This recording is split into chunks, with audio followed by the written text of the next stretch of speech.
If you want to participate, contact me at ordinarywomenpodcast@gmail.com. I'm sure you have great projects to brag about. You can also follow me and message me on Instagram at Ordinary Women Podcast, on Twitter at Ordinary Women PC, or on Facebook on the page Ordinary Women.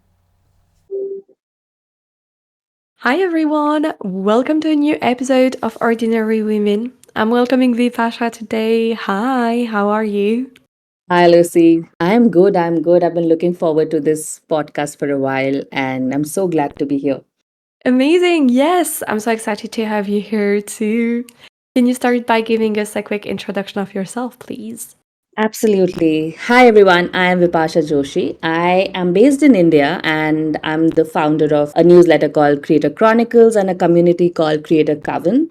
I have been working in the creator space for over 15 years, I would say. Worked on YouTube, launch of Google Plus, which was very passionate. Part of my journey has been to help smaller creators, help people around me create better content, scale up their content. So, always been something that has driven me to do better. And that's the reason that I actually started my community for creators. I would also want to share a fun fact about me that I'm a total nerd when it comes to fandom and geek stuff. So, be it Tolkien or House of Dragon or Marvel, I think I'm a part of all universes. And I can actually even go to Comic Cons for cosplaying. So, yeah, so I am a pretty different layered sort of an individual, and it does surprise people when they find out this side of me because mostly I'm very serious at work, but yeah, a part of me always wants to have fun. I love that. What did you last cosplayed as? The Punisher Nemesis. So that was I my do not cost. know about it, but that sounds really interesting. Yeah, it's like a superhero's nemesis. So, Ooh, so cool. yeah. Amazing. Thank you so much for sharing this. Obviously, on this podcast, we talk a lot about being a woman. Hmm. So, my first question is always, was there an event or a moment in your life when you realized that you are a woman? Yes, a great question, Lucy, because I grew up in a pretty open sort of a family household where me and my brother, we were always treated as, equal, I would say. There were these, we both played the same games, we both went to school together, and mostly, even in college, I was in an all girls college. So there were always opportunities that kept coming my way. I went to Google. Even Google had a very strong ratio of females when I had joined in, right? But when I started, growing in my role, and when I started actually working as a senior manager and started getting promoted, I realized that the females around in decision making, or the females who were putting their thought across in a room full of men, started getting fewer. In fact, when I moved out of Google, I had a big pitch meeting with one of the top traditional Indian companies. I was on the agency side of business, and there was a room full of 15 people. And out of those 15 people, I was the only woman. That is when it actually sort of sent chills down my spine, where I realized that there was nobody else who's going to join this meeting. It's only me. And so many decisions around the target audience, which was in fact 60% women, was being taken by men sitting there. And so many ways that people were expressing themselves, yet nobody really understood what it meant to not have representation sitting on that table. And that is when I realized, one, the privilege that I'd had while growing up, to have grown up not being subjected to inequality, but also how important it was for females like me, or people who come from a background where they could promote equality, how much that mattered. Because even at the top companies, in supposedly great work cultures, the representation on of women at the top is very less. And that is when I felt that, your voice is not heard unless you have enough people on the table. So yeah, it was a moment of, I think, realization for me. That was it. Yeah, thank you so much for sharing. Yeah, I can, like being in a room with only men is My worst nightmare. No, I'm joking. But yeah, were you able to talk about it with them, or did that conversation ever happen? I did share it with my manager at that point of time because we were at the client's office when we got back on the way. I was a little, I would say, not shaken, but very disappointed. So I did ask him, it was so odd to not have even one woman sitting. And Lucy, this was not even, a very niche or a targeted pitch. It was a pitch that encompassed every aspect of a business. So be it social media, digital, outdoors, creative, recording, video, right? There were all sorts of departments sitting there and not even having one female. I actually questioned my boss about the fact that yes, there was nobody on the client side, but even on our side of the table, we didn't have anyone else who would sit there. He did mention that that was something that has been a very important role in his life as well, where he's tried to bring more women into his team and then grow them, upskill them. But it's been difficult because a lot of females, one, don't get the right support from their families to pursue the right education at times. And sometimes, even after you try to nurture females into different roles, you also get pushbacks. So he did mention that he also sometimes used to get pushbacks for promoting someone to another level. If it was a woman, it was especially if it was a woman who was married, who had a baby, right? Like those kind of stereotypes were prevalent. I think I was very impressed because he did mention, and I could see it, that he makes a conscious effort to have more women on the team. But unfortunately, there are a lot of organization businesses who still feel that once a woman gets married or has children, they sort of will lose focus on the work, or it won't be as efficient. And that is a challenge when it comes to senior roles, specifically in, I mean, it's not just in India, it's global. But yeah, but societally, I think it happens a lot for women. Yeah, definitely. And it's so great to see that there are people like your manager at the time who are willing to make these things moved, right? Yes. Despite all the people pushing back on it. Yeah, thank you so much for sharing. Do you think that has changed today? Have you seen any changes about that? I do see quite a bit of, I think, efforts. I think the first important thing is at least to have these managers and startup founders and business owners who are taking the effort. It's awesome to see there are so many female founders, specifically in India today, who are taking that step to, if people will not, I mean, if the world is not going to create opportunities, they are creating opportunities for themselves out there. There are so many new startups in India who are employing only women for a lot of role. And this is right from your tier one metros to even the tier two cities with a lot of traditional startups or traditional art and craft. So it's great to see that one, it is changing. Two, the stereotyping of roles, right, where you feel that, oh, probably women are only suited for this particular department or that is also changing, where a lot of females are taking over more roles as CEOs, COOs, CFOs, even after having kids, even after not probably compromising on their personal life. So it's awesome to see a lot of change happening. And I think it is also to do a lot with your social media awareness, a lot of initiative that even the state governments of different states are doing in India, where they are sort of upskilling women, helping a lot of women entrepreneurs come up by supporting them. So yes, I think the efforts are being made, and I'm sure the future seems very bright for the next set of girls, my daughter included, that I feel very positive about the future. Oh, thank you for this optimism. Definitely needed. So it's so great to hear your experience and optimism. Thank you. And Thanks. did you grow up with any women role model? Yeah, so as I mentioned, I came from a very open household where there were no limits to the opportunities. I mean, the things that you could do or who you could be. So, in fact, I lost my grandmother recently, but she was one of these very strong women and role models, right? And I never thought of her as a role model unless I grew up. And same for my mother.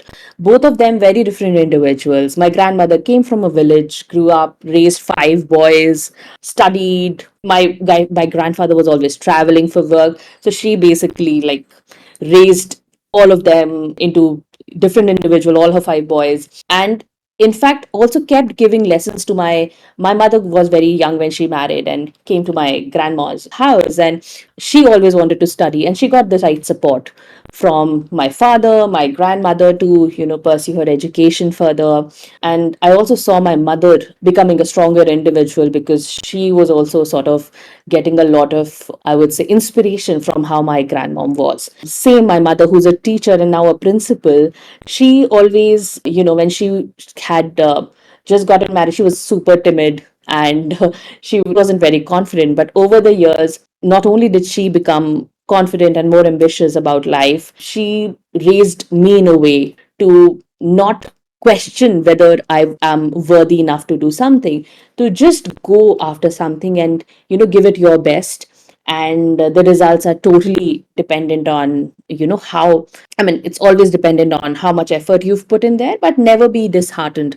At least you tried. And I think that's why I always ended up, playing any sport that I could get my hands on. I would go to debating. I would also do dance. Even though I couldn't sing to save my life, I would still sing, right? I didn't have any inhibitions because I always grew up in a household where even though my brother and we were just a year apart, we both grew with the same ideals, with the same level of confidence and push that is required.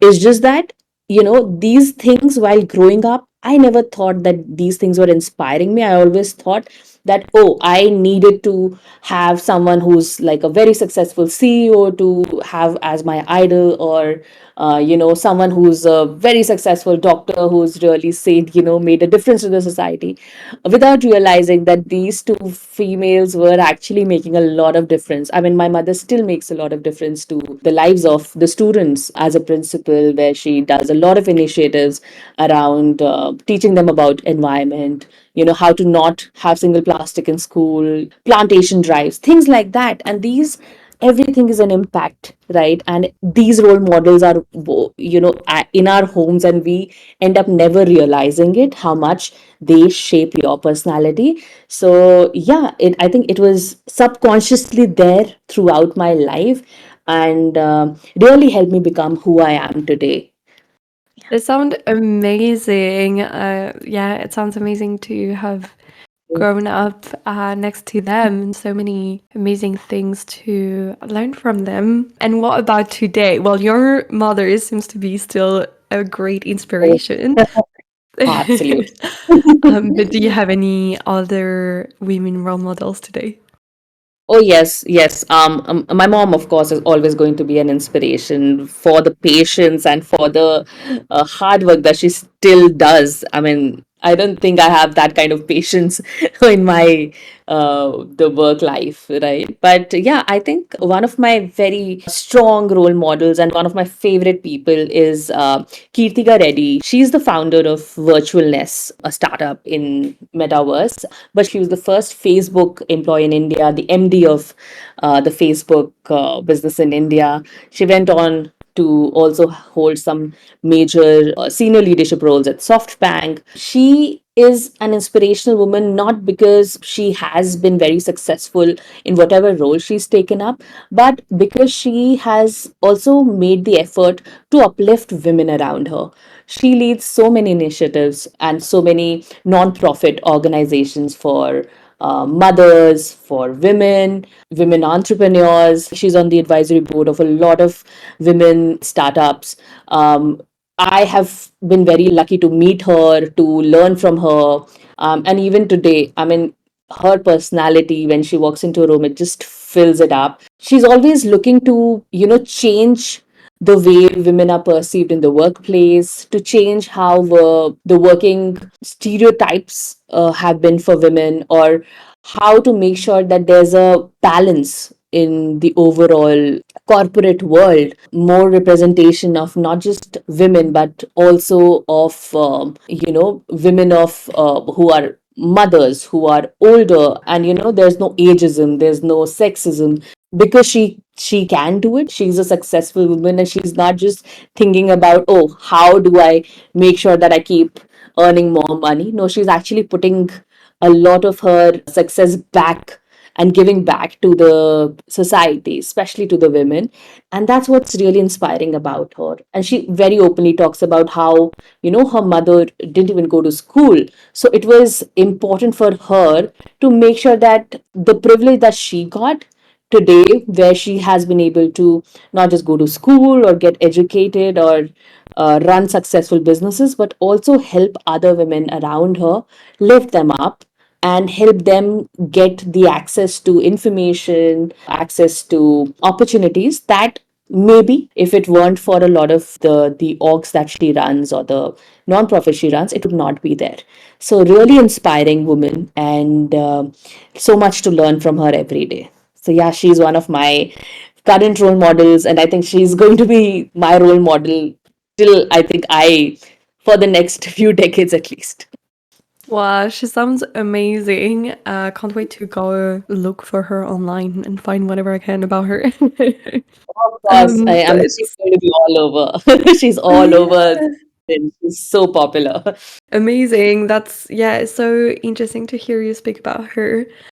She sounds amazing, and yeah, amazing person to look up to and take inspiration from. And do you think that the lack of representation of women in society had an impact on you? I think it did in a way because, while growing up, it's not just your own house that you're living in when you go out and when you interact. And for example, like I used to do a lot of debating in school, in college, and even, I mean, these things start at the school level, I feel, right? And there would be so many times where I would be sitting, and so many schools would just have boys being there. So many judges were just men sitting there, right? And be it a debate, be it elocution, be it matches, sports events, there was so many men, and the space that men take. And at times I usually started feeling that to be myself was a disadvantage, where if I would, there were so many men around, right, specifically in competitions, in going out in the society to hold your own, it felt like if you would be yourself, or if you would end up showing your vulnerable side, it would be a weakness. So it also sort of made me very tomboyish, I would say. I was extremely loud. I don't mind being an extrovert, but I was at a point in my life where, without realizing, I used to be extremely loud. I always, big girls don't cry sort of an attitude was there. Like, even no matter how hard things are, you can't shed a tear. You have to keep going on. And somehow, being being a woman always felt like, no, competing with men, you need to be or act like men, which is not required. I think very late in life, especially I think when I started working at Google and I found the right set of friends. Lucky to say that even after 15 years, I have the same set of friends who've supported me and been there. I realized being myself or being vulnerable is not a weakness, it's actually my strength. And it made me also believe that the men out there are not really, some of them are there who do try to intimidate you, and I'm being very open about it, where it's also part of their insecurity, because when they see that a woman is actually performing better, or they are actually getting, or they're doing better than you, I think they try to take up more space and they start intimidating the women around them. And either the women sort of, they recoil, or they become just like the men they encounter. So the lack of representation sort of made me someone who faked for a long time the personality that I had, In fact, it was also a disadvantage to me where I made friends much later at the corporate, when I started working, probably the first year, second year, because everybody perceived me to be a little arrogant, to be a little someone who should not be messed with, because I was so sure that I will not show my vulnerable side at the workplace because there are so many men around.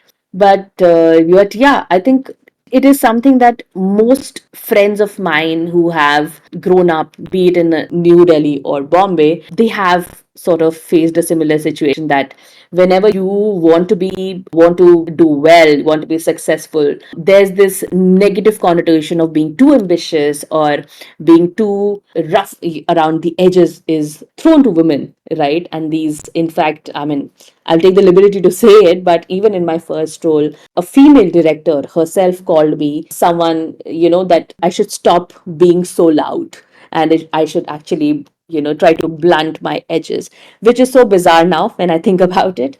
But yeah, I think even females sort of get subconsciously, they get groomed into believing that if a woman is too loud, then they are too aggressive, which is not the case. I think it's why should it be okay to be yourself and not okay to still be yourself? So it made me change my the way I looked at things a lot of times, I would say, during my early work life. But yeah, for the last, I would say, the last half a decade or so, I've been totally me and I love it.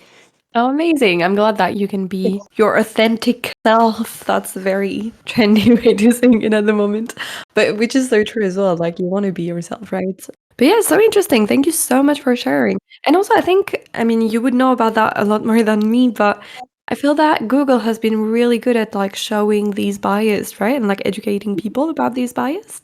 It is, it is. So I used to also lead diversity initiatives for Google India. I was the lead for a couple, like 4 to 5 years. And there were a lot of unconscious bias trainings that were done. There were a lot of fireside chats that we had with senior female leaders. In fact, a lot of male leaders were sponsors for a lot of younger females who wanted to upskill. So Google as an org has done a lot, and I think it still does a lot to support the diversity and inclusion side of things. It's just that a lot of times this also becomes, I mean, you can only take the horse to the river, the horse has to drink itself. So the culture can only remain if it is also followed.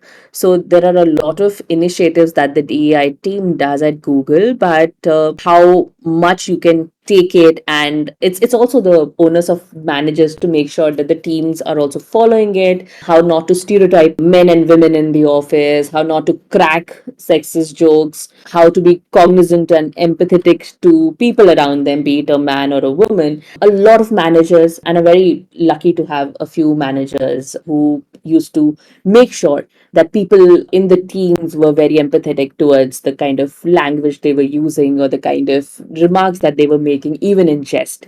So that is very important to have. So Google does a great job, but then the managers within Google, most of them are great at also promoting it within the team meetings and within their own, while they all sit on the floor, even for casual conversations. It's always made sure that everybody's aware of who they are talking to and about, in what sort of way. So in that way, yes, I was extremely grateful for Google to promote the DEI initiatives. Every month there is some activity or the other which sort of sends home the fact that yes, you have to still be conscious about a lot of things in life, because a lot of the jokes which have been running for centuries, which are sexist or which are very stereotyped, they still continue to run, right? And unless they are checked on by people around you, I think it just becomes a habit.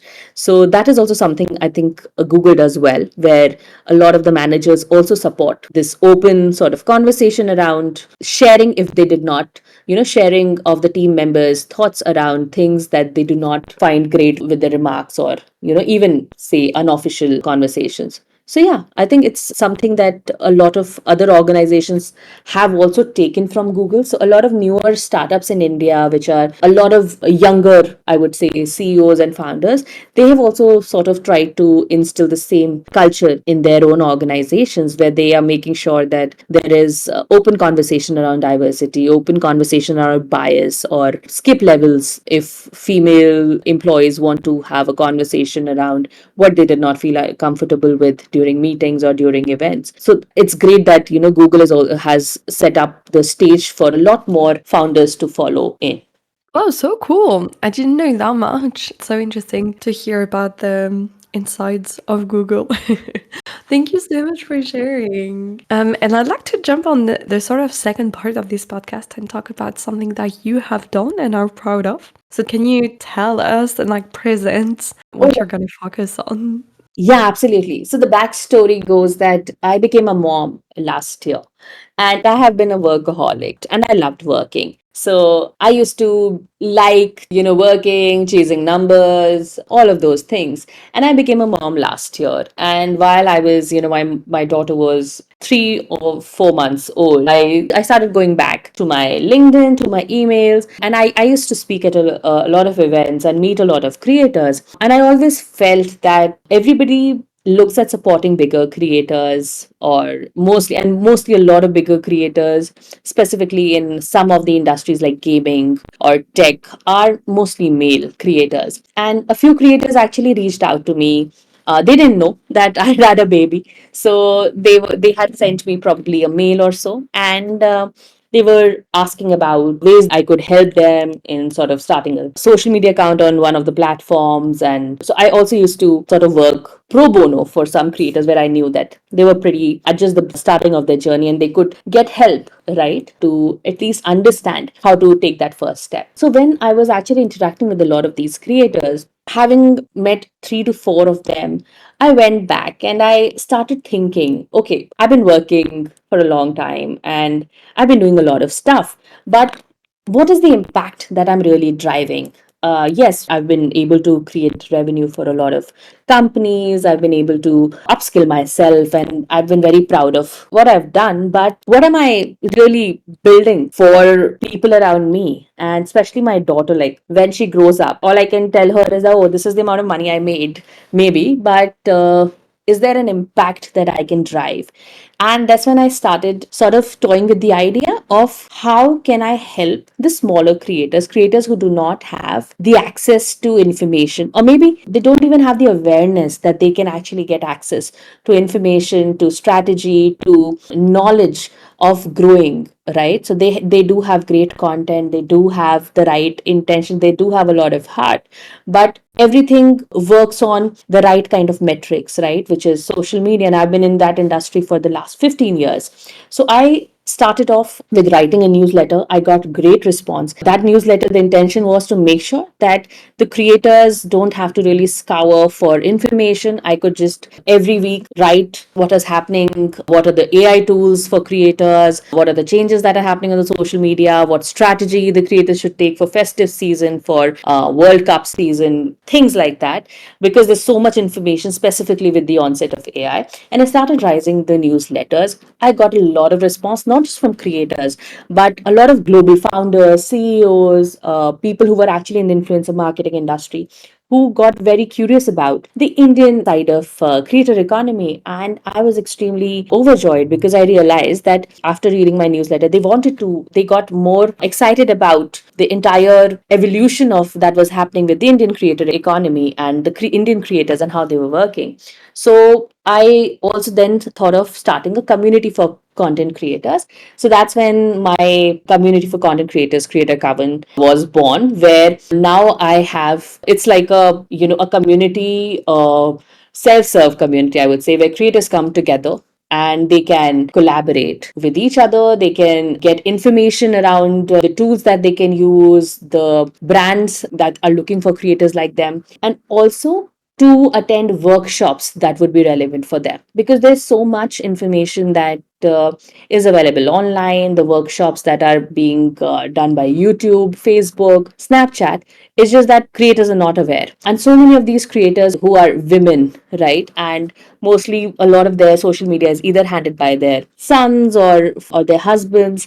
I also started supporting them by having one-on-one consultations, mentorship. So Creator Coven sort of became a great community for upskilling, collaborating, and in the end, growing the creators. I do not work with the top creators for a reason that they have the access to everything available on the table. And in general, like if there is any information or any workshops, all the social media platforms will in general go out and reach out to them. But I want to hold workshops and I want to support the journey of the creators who would benefit. Just an example, there was a small creator that I started working with. When I started working with him, he was probably 2,000 followers. Currently, he's at 80,000 followers. And he told me, like, just like a couple of 2 hours of my time helped him out a lot more than a lot of information that he has been trying to get from the internet and doing. And these small wins really make me feel that I'm doing the right thing. So in fact, I'm planning to even get more partnerships for creators now. So, in the sense that when there are these creator companies that are looking for creators from India for their clients, I'm also collaborating with global companies now to help get representation of Indian creators for global campaigns, getting a lot more women onto the scene, right? Because English as a language is also not the first language for a lot of creators, be it small or micro creators. So, making sure that we are also, I mean, this is still in the work in progress, but we're also trying to see if we can get more, I mean, better translation facilities for information that we are building for creators, maybe, using some AI tools to get better translation of the information that we have collated and we've put together on our community pages, to make sure that at least the language and the medium would not be an issue to get access to knowledge. So I'm very excited. It's just been a couple of, I would say, almost a year now that I would be working on the Creator Chronicles and Creator Coven, but it's actually shaped pretty awesome. And I'm still looking at growing it and creating, probably turning it into a community app, which could be something that the creators would be able to work easily with and maybe not have any barriers of language as well. So, yeah, the app is in progress. Let's see how it goes. Wow, that's amazing. Thank you so much for sharing all of this and working us through like how you started and how it grew into what it is today. And yeah, if you make the app, I cannot wait to see it. That's so awesome. Thank you so much. And what challenges have you faced from the beginning of like your first newsletter to where you are today? Yeah, our challenge has always been convincing people and convincing myself that this is a business idea or this is important, because creative economy is a very cluttered space. In fact, I myself as work have, I mean, I work and I day in, day out, I talk to so many people within the creative economy that it's crazy the amount of apps and the amount of platforms and creative tech companies that exist. So, to the biggest challenge was one, to even get out there and start talking to people about this idea, where I wanted to actually go out and say that, hey, I am running a workshop, would you be interested? Like, even getting creators interested, because problem is everybody thinks, even a creator who's a mid-level creator would think, oh, what is in it for you, or is it, what's the catch? So the intention, even with my newsletter, I started it off and the first thing in my head was that it's not getting traction, will it reach the right audience? So many, I mean, and all of us have this unknown devil inside which keeps asking you to not go any further, right? Like, you have been a lead, you've been in a leadership role. Why do you want to start from scratch? And a lot of people actually telling me, do you really think this is necessary? Do you think how much revenue will you be able to make from this? You're just helping creators. The revenue is going to be very deferred. So those were the challenges that I felt when I started off with this idea. Revenue being the topmost priority, it wasn't the topmost priority. My topmost priority was creators, growth of those creators, and of course, my satisfaction.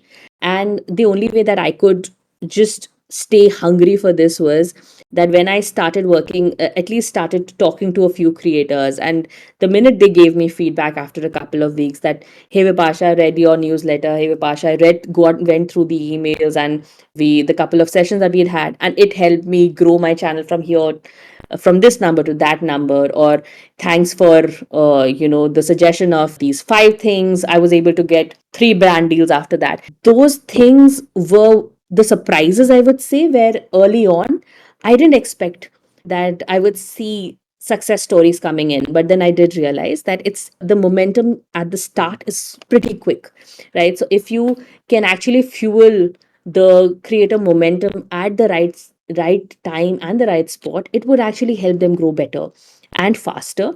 And yes, and later on, once you reach a level where you're already a mid level or a bigger creator, then the strategies change. But overall, your entire creator game is dependent on that right touch point in the creator's journey where you can actually help and support them. So my entire focus was making sure that these smaller creators, specifically women creators who are these moms and their older creators who've never stepped out of their house but who have just got into creating food content or creating art and craft content.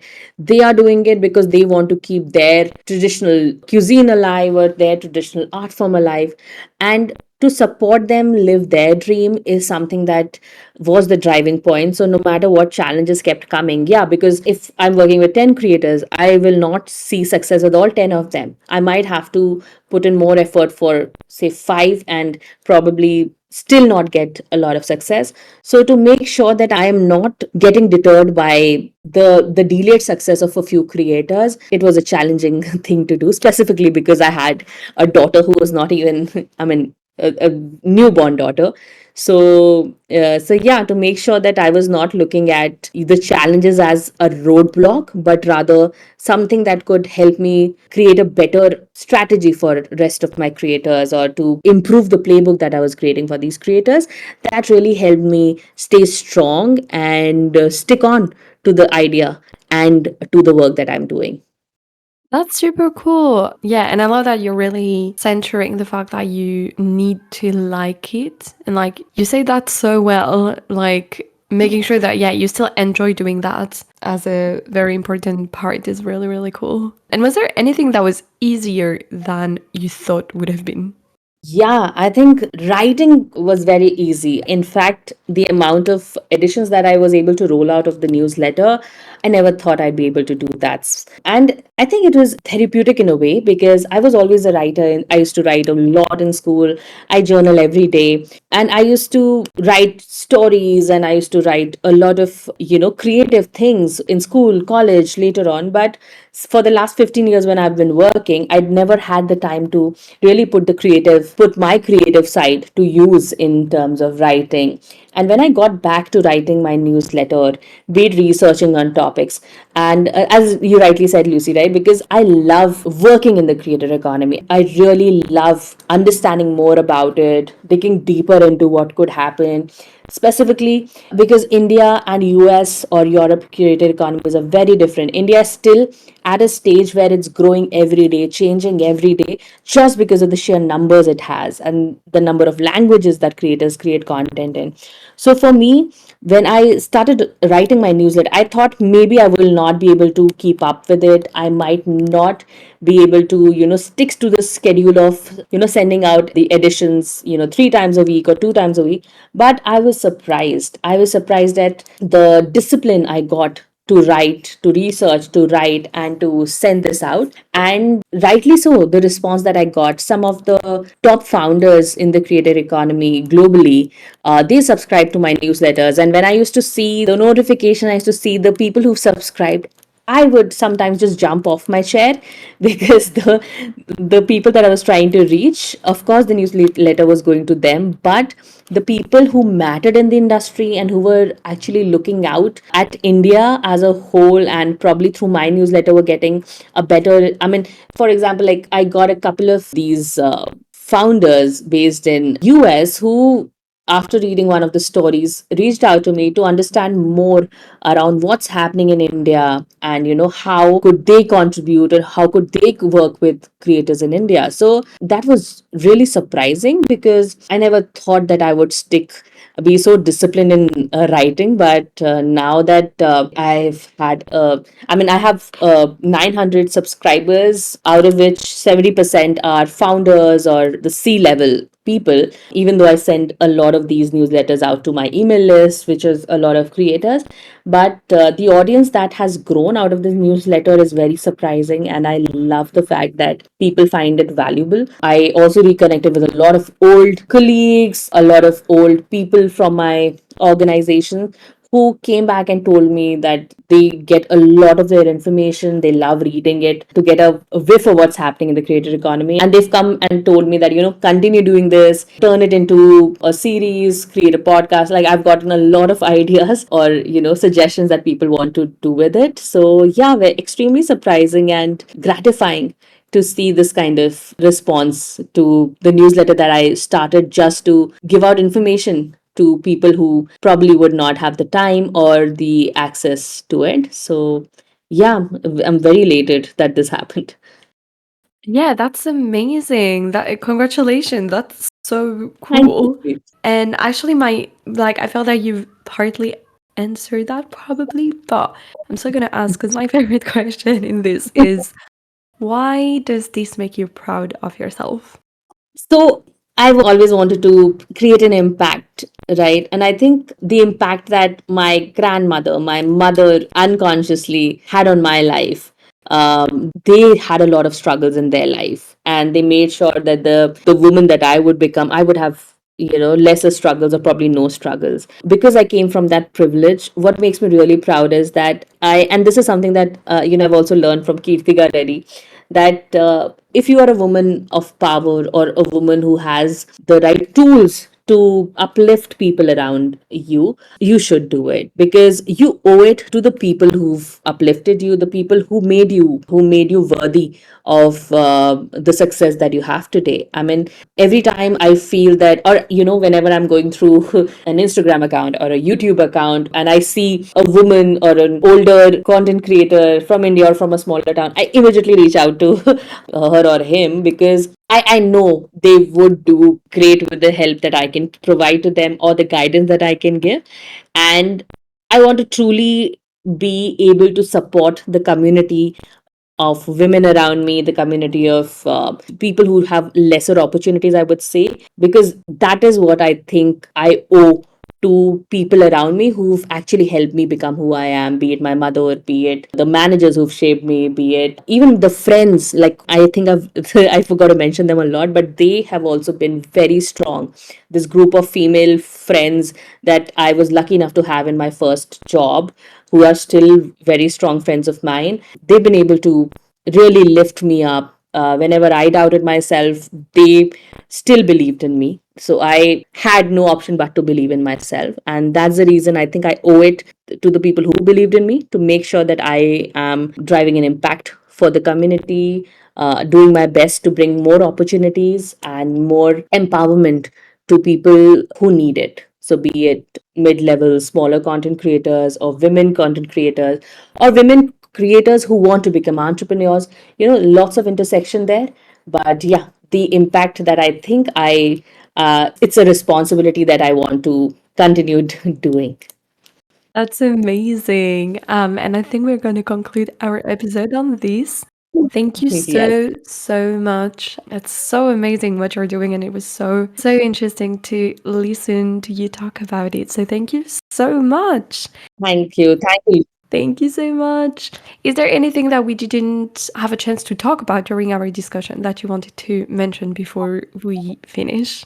No, I think it's great. Thank you so much, Lucy, because I am a fan of this podcast. It's always so inspirational to listen to women and the extraordinary power of ordinary women, I would say. And we did cover everything. And I just want to say that, it's so important to have the right people around you, and each one of us has so much power. I mean, we have more power than we think we'd have. And even this very small needle that you can move in somebody else's life might be a major change, and would be a major breakthrough for them. And we just don't realize it. We always feel that, oh, what difference can we probably make? But trust me, we can make a lot of it. And thanks for doing this, Lucy. I think this podcast is one for the books. I mean, it's so amazing, and I love listening to it because the stories that you are bringing to people, it's incredible. Thanks for doing this. Thank you so much. That's so, so sweet. Thank you so, so much. It was, yeah, such an interesting episode. And yeah, right back at you. Like everything you're doing is so great. Yeah, thank you so much. And there is a tradition on this podcast that the guest always gets the very last word. So the mic is yours. Thank you, Lisa. Thank you for having me. And I would love to be a part of this ordinary women community. And yeah, and any time that I want to catch up with you, I will always just ping you, because, or just, message you about the great work that you're doing. And this is like my dose of dopamine that I get. So thanks for doing this, and lovely to be here.